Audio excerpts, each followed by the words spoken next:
You searched how to buy shares of Dick's Sporting Goods Inc., so in this clip we show the basic steps. Dick's Sporting Goods is a major U.S. sporting goods retailer that trades on NASDAQ with the ticker DKS.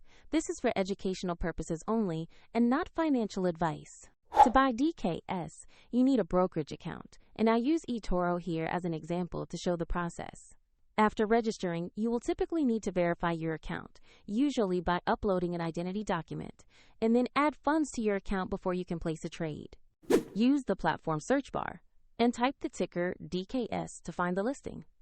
Then locate the entry that matches Dick's Sporting Goods Inc. on NASDAQ to make sure you have the correct stock. Open the DKS asset page to review basic company information and the price chart. Confirm this is the correct Dick's Sporting Goods Inc. listing before proceeding to buy. To place an order, choose Invest or Buy, enter the amount you want to allocate, then review and confirm the order details. If the market is closed, the order may be queued as a market or limit order, and if you lack sufficient funds, the platform will prompt you to add them before confirming. Once the trade executes, your DKS position will appear in your portfolio. For the example link and more details, see the description below.